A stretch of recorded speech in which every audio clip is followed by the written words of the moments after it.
Welcome to Dubai, a strange, exotic blend of Arab tradition and global glamour. Dubai has historically been a trading capital. Mac McClelland is a business consultant here. For the last over 1,000 years has been the place that traders come to from East Africa, the Indian subcontinent, Iran, and even into Asia, came into the Dubai Creek and did their trading.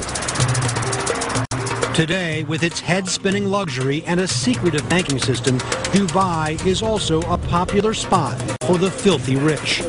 This is the Palm Jumeirah, a man-made island chain so big it is visible from space. Homes on the Palm start at $2 million, reportedly owned by the likes of soccer star David Beckham, Brad Pitt, and Angelina Jolie, and a young boy named Haydar Aliyev. In 2009, when he was 11, Haydar bought not just one home in Dubai, but 9, together worth tens of millions of dollars. His older sisters, who are in their 20s, own a few of their own, according to official records first reported by the Washington Post.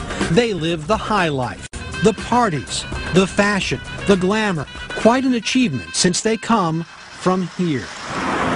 Azerbaijan, a former Soviet republic on the shores of the Caspian Sea, where the average worker makes about $420 a month. Those youthful tycoons are the children of this man, the president of Azerbaijan, Ilham Aliyev. He took over in 2003 following the death of his father, whose likeness is still everywhere in the capital city.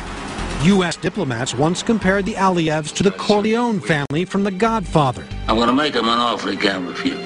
According to a State Department cable uncovered by WikiLeaks, Ilham Aliyev is a cross between the calculating Michael on the outside and Sonny on the inside. A volatile mix in a country that on paper has money to burn. That's Yanar Dag, a popular local attraction, a hillside so oozing with oil it is constantly in flames. Azerbaijan boasts 7 billion barrels of proven oil reserves, the 19th largest in the world, and it's home to a 1 million barrel a day oil pipeline. There's so much oil and natural gas that Azerbaijan's economy has tripled in size in the last 10 years. The trade surplus now $12 billion. And all of the revenue goes into a sovereign wealth fund, now approaching $30 billion, all of it controlled by the Aliyev regime. And where there's oil, there are Americans. This is the annual meeting of the U.S.-Azerbaijan Chamber of Commerce, the gala dinner at a converted trading post along the ancient Silk Road.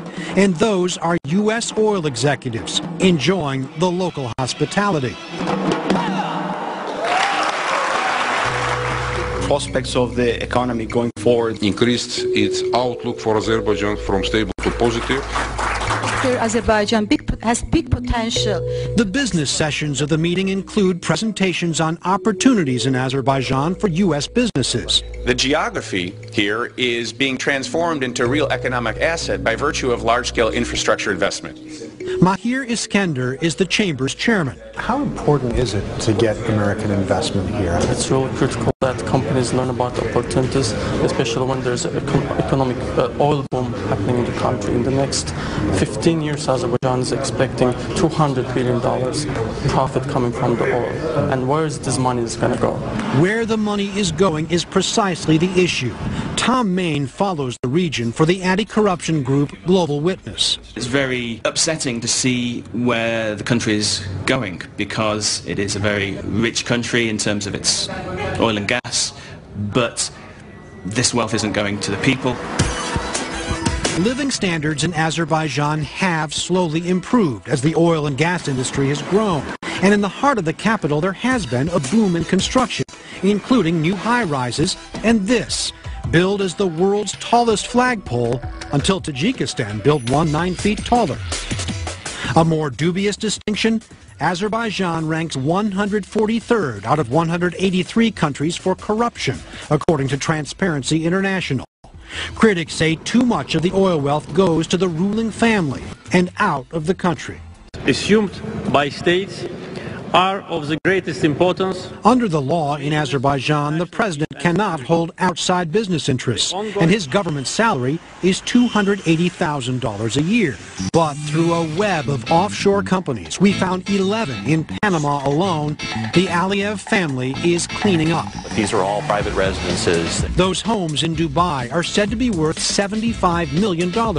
First Lady Mehriban Aliyeva, who is also a member of parliament but rarely attends, is said to have a penchant for plastic surgery, according to a State Department cable, which notes she appears unable to show the full range of facial expression. First daughter Arzu stars in commercials promoting tourism in Azerbaijan. Her older sister Layla is high society all the way. She's married to a Russian pop star and publishes a fashion magazine. Together, the sisters have major stakes in Azerbaijan's mobile phone and aviation industries.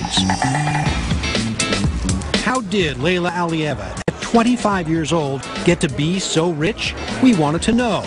So we caught up with her at a black tie reception at New York's Plaza Hotel. She had come to New York to accept an award for her work with the Children's Cancer and Blood Fund.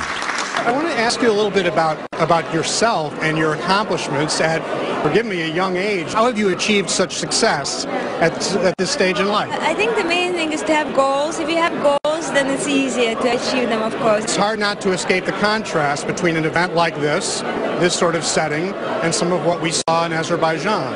And I know that some questions have been raised about where your family's wealth comes from, where your business interests come from, and I wonder if you can shed some light on that. Well, I do some business myself, and also my husband is in retail. But here I'm just representing the culture and everything, so it's not business, it's more. Well, I mean, what would the people of Azerbaijan think about an event so opulent?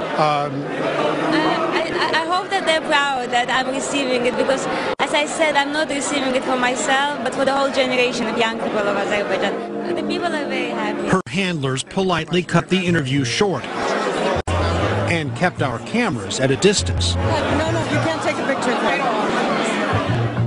Ayman Milli is one member of Layla Aliyeva's generation of young people. He is not particularly proud of his country's ruling family. I didn't want to stay silent. I want to live in a country where there is a rule of law, which is democratic. Some of his protests have been lighthearted, like this video poking fun at President Aliyev after local media reported he imported 2 donkeys from Germany for $80,000, or about 16 years' income for the average citizen. That same year, Milli stood in front of the UN to protest a decision to scrap presidential term limits. Then he prepared to return home to Azerbaijan. Many people, after I did that protest and after I made speech at Columbia University, they were warning me, don't come back to Baku because, you know, something can happen with you. I didn't listen to them. That's when he learned the consequences of speaking out. We were with my friends in a restaurant, and 2 sportsmen that just came and started to beat us up. There was no fight. There was just attack. But when he went to police to report the incident, he was arrested for hooliganism. He spent 17 months in jail. Did I do something wrong? Is there anything I regret about? And my answer was no, there is nothing I regret about. Where was the U.S. government in all of this? The State Department issued a press release saying it regrets the affair, calling it a step backwards, a rare moment of dissent in a relationship that's been growing for more than 20 years, including more than $300 million in direct foreign aid since 2000. By July 2010, while Ayman Milli was still in jail following his protests in the United States, Secretary of State Hillary Clinton was all smiles as she met with President Aliyev in Baku. The bonds between the United States and Azerbaijan are deep, important, and durable. At the time, she said she did discuss Milli's case with the president, but in private.